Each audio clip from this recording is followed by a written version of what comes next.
All right, let's take an example from chemistry to just make sure that everybody understands how to convert between mass and moles. So this is example 3.1. In your textbook, if you're somebody who's following along in your textbook, it's example 3.3-1. And what we want to do is we want to kind of figure out all of these different quantities transferring from things like moles and grams back and forth and just make sure that everybody understands that. So if we're given 100 grams of CO2, which has a molecular weight of 44.01, how many moles of CO2 do we have? Now, the key thing to remember here is that a molecular weight has units of grams per mole, which is the same as a kilogram per kilomole. So anytime I write something in square brackets, these are units, right? So either one of those.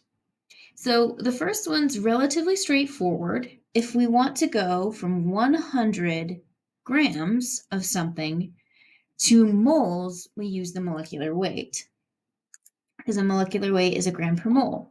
The key thing here is knowing, do you divide by molecular weight or do you multiply by molecular weight? So if we do a little bit of a unit analysis, if we want to get rid of grams, grams has to be on the bottom and moles has to be on the top. Knowing that this is 44.01 grams per mole, your 44.01 goes on the bottom and 1 mole goes on the top. And if I grab my calculator off to the side here where you can't quite see it, and I take 100 and I divide it by that 44.01, we're going to get approximately 2.27 moles. So key thing here, just keep an eye on your units. If you're going from grams to moles, you're essentially dividing by the molecular weight. In previous iterations of this class, we talked about pound moles. We're not going to talk about that this semester, so you can cross out that number 2. We're not going to worry about that. Before we move on to this moles of C, we need to go back up top and see that 2.27 moles is 2.27 moles of CO2. So something that's really good for you to do throughout this class is tell me what the moles are of. We're going to balance lots of different species in this class, and getting into the habit of writing moles of CO2 versus just moles is going to help you remember what that refers to. The reason that's important is because when we come down here to this number 3 and we look at moles of C, right, this is going to be related to moles of CO2. So if we take that 2.27 moles of CO2, in order to figure out the moles of C, we essentially need a conversion factor that tells us how many moles of carbon are there per every mole of CO2. So this comes from your balanced equations, right, in chemistry. So within a CO2 molecule, one molecule, you also have 1 mole of C because there's no coefficients and there's no subscripts here. So it's a 1-to-1 ratio.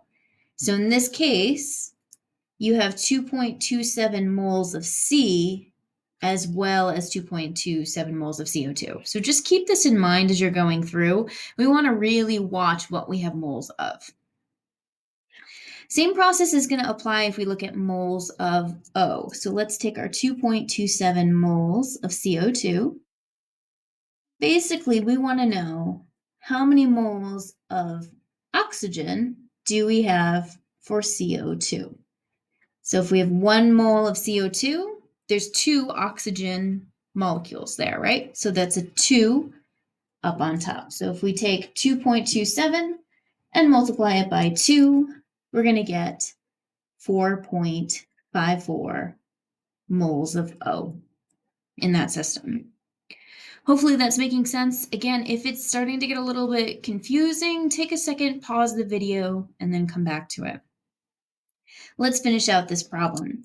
So if we want to know the moles of O2, that's actually just a touch different from what we just did. So we're now not looking at moles of oxygen by itself, but moles of O2.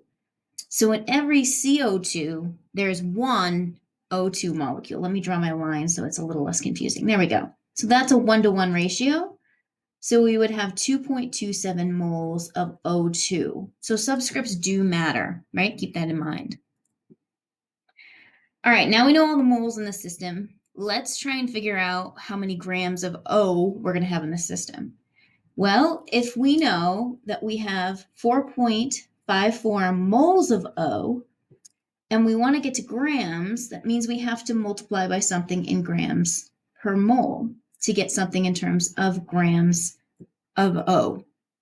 So hopefully you remember that grams per mole is a molecular weight. So what you would do is you would go to periodic table here and find out how many grams per mole we have of O. So oxygen has a molecular weight of 16.0 grams per 1 mole. So we would take our 4.54, multiply it by 16, and we would find that we have 72.64 grams of O.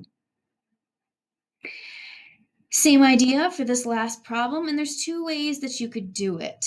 You could start with the moles of O, or you could start with the moles of O2. It's kind of up to you which one makes more sense to you, but you're going to get the same answer. I think it's easier to move from this moles of O2 if you have it. So we know that we have 2.27 moles of O2. 1 mole is how many grams of O2? This is the key here. We now don't have 1 oxygen molecule, we have 2. So this is essentially 2 times 16.0, which is 32. And that math is going to give us 145.3 grams of O2. So moving from grams to start, down through to moles, and coming back to grams on the other side. And the last thing that we want to do here is we want to look at molecules of CO2. Pause the video for just a second and see if you can remember what is the number that you use to figure out molecules from moles. Moles and molecules. There we go. Did you pause? Hopefully you did. So if we know the moles of CO2, we know that's 2.27 moles of CO2.